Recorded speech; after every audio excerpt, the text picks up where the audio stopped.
GF cheated with her coworker and got pregnant. Then I found out my own brother had been hiding the affair from me while she manipulated him to convince me to take her back. I, 34 meters, had been with Maya, 32F, for 7 years. We weren't married but lived together in a house we bought 3 years ago. Last month, everything changed in a single evening. I work in IT security for a healthcare company. We had been scrambling to finish a major system upgrade that had our whole team working overtime for weeks. I finally wrapped up my part of the project 2 days ahead of schedule. The relief of completing the work hit me as I walked to my car in the nearly empty parking garage. I decided to surprise Maya by showing up at her dental practice when she finished her shift. She usually works late on Thursdays, and I thought we could grab dinner at this new restaurant everyone's been talking about. The drive to her office took about 30 minutes in evening traffic. Maya's practice is in one of those modern medical complexes with large windows and a spacious parking lot.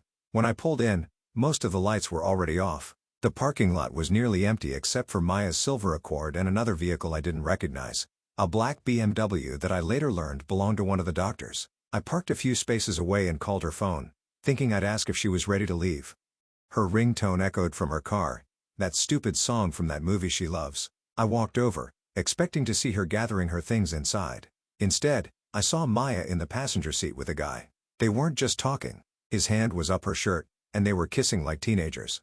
My stomach dropped to my feet. I stood there for a good 10 seconds before she noticed me.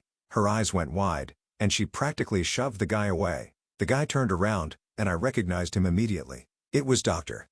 Rodriguez, the orthodontist who joined the practice last year. I'd met him at their office Christmas party. He'd brought his very pregnant wife along, and we'd spent 20 minutes talking about his plans to build a nursery. He'd shown me pictures of the crib he'd assembled and the mural his sister had painted on the wall. Maya scrambled out of the car, fixing her clothes. Her blouse was buttoned wrong, and her lipstick was smeared across her mouth. Dr. Rodriguez just sat there, looking like he'd seen a ghost. I didn't wait for explanations. I turned around, got in my car, and drove away while Maya chased after me, yelling my name. In my rearview mirror, I saw her standing in the middle of the parking lot, arms waving frantically as I turned onto the main road. I drove without any destination in mind. The digital clock on my dashboard read 7:42 when I left the parking lot. When I finally stopped, it was nearly midnight, and I had put almost 150 miles on my car. Eventually, I ended up at a 24-hour diner 50 miles outside the city. I ordered coffee and sat in a booth until sunrise, watching truckers come and go. My phone had over 40 missed calls and dozens of texts from Maya. I turned it off and shoved it in my glove compartment. When I finally went home the next day, Maya was waiting. She sat on the front steps of our house, still wearing yesterday's clothes. Her eyes were puffy, mascara smeared down her cheeks. She jumped up when I pulled into the driveway and tried to hug me, but I stepped back. She claimed it was just a mistake and only happened a few times. As if that made it better, I walked past her into the house and started packing some clothes while she followed me around, begging me to talk it out. "Please, just listen to me," she kept saying, standing in the bedroom doorway as I stuffed clothes into a duffel bag. It didn't mean anything. It was stupid. I was stupid. I grabbed my toiletries from the bathroom, my laptop from the office, and a few other essentials. Maya blocked the front door, asking where I was going, when I'd be back, if we could just talk about this like adults. I walked out the side door instead. I crashed at my friend Jake's place for a week. I told him I needed space from Maya but didn't explain why. He didn't press for details, just cleared off his couch and handed me a spare key. I went to work, came back to his apartment, and stared at the ceiling until morning. Maya kept showing up at my office, leaving voicemails, sending emails. My coworkers started giving me weird looks. My boss pulled me aside and asked if everything was okay at home. I told him Maya and I were having problems and left it at that. After a week, my older brother Tim called. Tim is 3 years older than me and works as a physical therapist in the same city. We've always been close, even though he can be a judgmental prick sometimes. He said Maya had contacted him, told him everything, and asked him to convince me to come home. Tim suggested I stay at our parents' house for a while. They were on a 3-week cruise celebrating their 40th anniversary, so the place would be empty. I agreed. Jake's couch was killing my back, and I needed somewhere to think. When I arrived at my parents' house, Tim was waiting with a 6-pack of the craft beer he knows I like. We sat on the porch without talking much, watching the sunset fade into darkness. After my second beer, he asked if I was planning to work things out with Maya. I told him I was done. 7 years gone just like that. Tim nodded and said he understood, but then suggested I should at least hear Maya out. "People make mistakes," he said. "Relationships take work. Everyone deserves a second chance sometimes." His response surprised me. Tim had always been the hard ass of the family. When his college girlfriend cheated on him, he cut her off completely, changed his phone number, blocked her on social media, even switched classes to avoid seeing her. He always said cheating was the one thing he could never forgive. Now he was telling me to consider forgiving Maya? It didn't make sense. I finished my beer and stood up. I need to get some sleep, I said, cutting him off mid-sentence about how relationships take work. Tim watched me walk to the door, then called after me. Just think about what I said. Don't throw away 7 years without at least talking to her. I closed the door without responding. The next day I called a lawyer to discuss selling the house. Maya and I weren't married, but we'd need to figure out who got what. The lawyer suggested mediation instead of litigation if possible. I agreed to think about it. Tim came over again that evening with takeout from my favorite Thai place. He kept bringing up Maya, saying she was truly sorry and devastated. He mentioned how long we'd been together, how much history we had. He pointed out that I had once forgiven him for wrecking my car in college, and wasn't this just another mistake that could be moved past? I asked Tim straight up why he was pushing this so hard. He shrugged and mumbled something about second chances. I dropped it, but his behavior kept nagging at me. A few days later, Tim stopped by to drop off some groceries and stayed to watch a basketball game. When he headed out to grab us some takeout, he left his laptop on the coffee table. My own laptop was acting up and I had an urgent work email to send, so I asked if I could borrow his. Sure. Whatever you need, he said, tossing me the password before leaving. I opened his browser to access my email account when a notification popped up, a text from Maya. I shouldn't have looked, but I clicked on it. What I found made my blood boil. Tim and Maya had been texting for weeks, not just since I found out about the affair, but before. 6 weeks ago, one of Tim's friends had seen Maya and Dr. Rodriguez at a hotel bar on the other side of town. The friend took a picture and sent it to Tim. In the photo, Maya was sitting practically in Rodriguez's lap, his arm around her waist, her hand on his thigh. They were clearly not discussing dental practices. Instead of showing me the picture or telling me what was going on, Tim had confronted Maya directly. She admitted to sleeping with Rodriguez but swore to Tim it was just physical and didn't mean anything. She promised to end it and begged Tim not to tell me. And he agreed. For 6 fucking weeks, my own brother knew my girlfriend was cheating and said nothing. He watched me plan a weekend getaway with Maya. He helped me pick out an expensive necklace for her birthday. He sat across from us at Sunday dinners, watching us hold hands and talk about our future. All while knowing she was screwing around behind my back. But it got worse. After I caught Maya and moved out, she and Tim kept texting. She was manipulating him, using his guilt to get him to convince me to take her back. And it was working. There were dozens of messages where Tim assured her he was working on me and wearing me down. He told her what to say, how to act, when to back off and when to push. I scrolled through more messages and found another bombshell. Maya claimed she might be pregnant. She wasn't sure who the father was, me or Rodriguez. She was using this to pressure Tim, saying I needed to come home now more than ever. A baby changes everything, she wrote. He wouldn't abandon his own child. I was shaking by the time I finished reading. I closed the laptop and left the house. I drove around for hours, trying to process everything. My girlfriend of 7 years had cheated. My brother had hidden it from me. And now there might be a baby involved. When I returned, Tim was in the kitchen making dinner. I put his laptop on the table and asked if there was something he wanted to tell me. His face went pale. He started stammering excuses. He thought Maya would end it. He didn't want to hurt me. He was trying to protect our family. I couldn't hold back. I called him every name in the book. I asked if he enjoyed watching me get played for a fool. I asked if he'd ever actually had my back or if he'd always been this spineless. Tim tried to defend himself, saying he genuinely thought Maya would break things off. He said he'd been agonizing over whether to tell me. You had 6 weeks to say something, I shouted. 6 fucking weeks. You sat at Mom's birthday dinner and watched me propose a toast to Maya. You knew the whole time. We were still arguing when the doorbell rang. It was Maya. Tim had invited her over without telling me. She walked in with puffy eyes, carrying a shopping bag from the pharmacy down the street. Without saying hello, she pulled out a pregnancy test and placed it on the coffee table. Positive. It's ours, she said, as if that fixed everything. I laughed in her face. How do you know it's not Rodriguez's? I asked. Maya flinched like I'd slapped her. She admitted they hadn't always used protection but insisted the timing meant the baby was most likely mine. She'd broken things off with him completely, she claimed. She even showed me her phone with texts proving it. I told her I didn't care. Even if the baby was mine, I wasn't getting back together with her. I'd take a paternity test when the time came and support the child if it was mine, but our relationship was over. The house would be sold, the assets divided. 7 years erased by her choices. Maya started crying. Tim stepped in, telling me I was being cruel. He suggested I was acting out of anger and would regret throwing away our relationship, especially with a baby involved. The way he spoke, like I was the one who'd done something wrong, pushed me over the edge. I showed Maya the text between her and Tim. I told her I knew they'd been conspiring behind my back. I told Tim that our relationship as brothers was just as damaged as my relationship with Maya. I told them both to get out. They left, but the drama wasn't over. Tim told our parents everything when they returned from their cruise. He painted himself as the peacemaker just trying to help.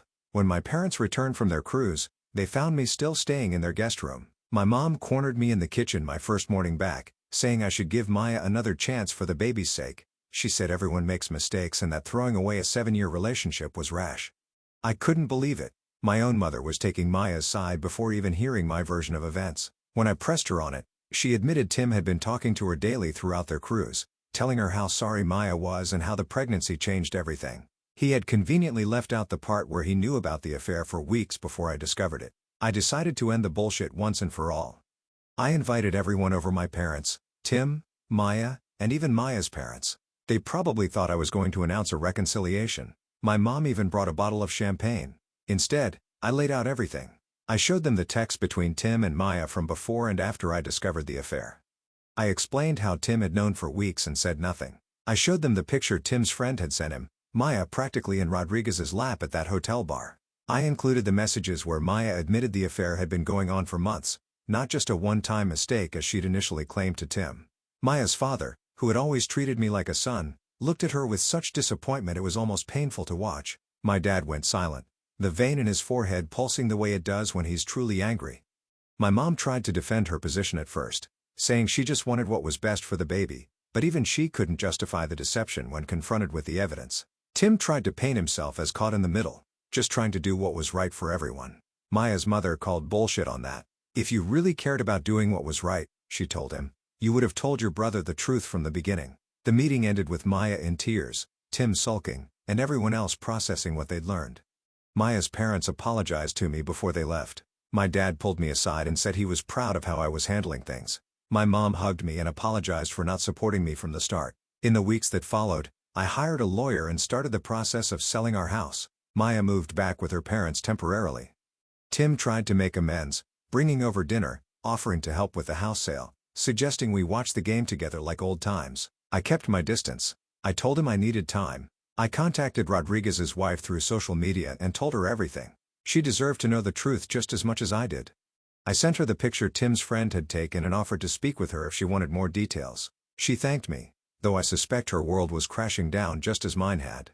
I started looking for a new apartment, something closer to the office with no memories attached. Update: it's been months since my last post. A lot has happened, so I wanted to share an update. First, the paternity test results came back. I am not the father of Maya's baby. Rodriguez is. The test was done as soon as it was safe for the pregnancy, around 12 weeks. When Maya found out, she tried to convince me that we could still make things work, that she still loved me despite everything. I declined. The house sold quickly, and we split the proceeds as agreed in the original purchase contract. I paid off my car and put the rest in savings. I've moved into a new apartment closer to work. It's smaller but feels more like home than the house ever did in those last months. I bought all new furniture, donated most of my old clothes, and started fresh. Rodriguez's wife divorced him and took him to the cleaners. She had apparently already suspected something was going on but lacked proof. My information gave her the leverage she needed in the divorce proceedings. She reached out to thank me again for telling her the truth. She's doing well, all things considered, and their baby is healthy. Maya and Rodriguez are not together. She tried to make it work with him after I made it clear we were done, but apparently, he wasn't interested in a relationship. He is, however, legally obligated to pay child support. Maya's parents are helping her raise the baby, who was born just last month. Maya still texts me occasionally. At first, she'd send long paragraphs about how much she missed me, how she'd made the biggest mistake of her life, how she thought about me every day. I never responded. Now she mostly sends updates about her life that I never asked for. I've considered blocking her number, but at this point, her messages don't affect me anymore. As for Tim, our relationship remains strained. He's apologized multiple times, but trust once broken isn't easily repaired. Tim stopped texting me about Maya after our confrontation. When we run into each other at family events, he keeps conversation to sports and work. He no longer brings up second chances or asks if I've heard from Maya. My mom, on the other hand, Sends care packages to my new place every couple of weeks and calls regularly just to check in. Last week, she helped me pick out furniture for my apartment without once suggesting I should have kept the old stuff from the house. My dad has been solid throughout this whole mess. He calls once a week just to talk. No advice, no pressure, just checking in. He started inviting me on his fishing trips, something we haven't done together since I was in college. Last month, we spent a weekend at the lake where he taught me to fish as a kid. We talked about everything and nothing. He never once mentioned Maya or Tim unless I brought them up first. Looking back at everything that happened, I still don't regret my decision to end things with Maya. The pain and anger have faded over time, replaced by a strange kind of gratitude. I'm grateful I found out the truth before we got married or had kids together. So that's where things stand. Life goes on. Work is good. My new apartment is finally feeling like home. Update 2. It's been a year since everything happened, and I thought you all might appreciate another update. Maya's baby is now 6 months old. Rodriguez is paying child support but has minimal involvement in the child's life. According to mutual friends, he sees the baby once a month for a few hours. Maya occasionally sends me pictures of the baby, which I find strange given our history. I changed my number last month, so hopefully that's the end of that. The biggest news is about Tim. 3 months ago, he came over to my apartment unannounced. He was clearly nervous, fidgeting and avoiding eye contact. After some awkward small talk, he confessed something I never saw coming. He had been sleeping with Maya. Not recently, this happened years ago, before she and I moved in together. According to Tim, it was just a one-night stand after a party while I was away on a business trip. They both agreed it was a mistake and decided never to tell me. Tim claimed this was the real reason he didn't tell me about Maya and Rodriguez. He felt like a hypocrite calling out Maya for cheating when he had done something similar years before. I didn't yell or throw things like I might have months ago. I just sat there, letting this new betrayal wash over me. When Tim finished his confession, I asked him to leave. He tried to argue, saying we needed to talk this through, but I opened the door and waited until he walked out. I haven't spoken to him since, despite numerous attempts on his part to contact me. Our parents are aware something happened between us but don't know the details. Tim apparently hasn't had the courage to tell them what he did. At Thanksgiving, my mom seated us at opposite ends of the table. Tim tried to catch my eye throughout dinner, but I focused on my cousins and their kids instead. After dessert, he cornered me in the hallway, asking if we could talk. I told him there was nothing to say. He argued that it was just one mistake from years ago, that he'd been carrying the guilt all this time, that he deserved forgiveness. I walked away. My dad called the next day. He didn't press for details, just said that whatever happened between brothers should stay between brothers. He invited me fishing again, just the two of us, out on the lake, with no one else around. I told him everything, about Tim and Maya years ago. My dad listened without interrupting. When I finished, he cast his line into the water and was quiet for a long time. Family is complicated, he finally said. You don't have to forgive him today or tomorrow. Maybe not ever. But don't let his mistakes poison your life going forward. I've been thinking about that a lot lately.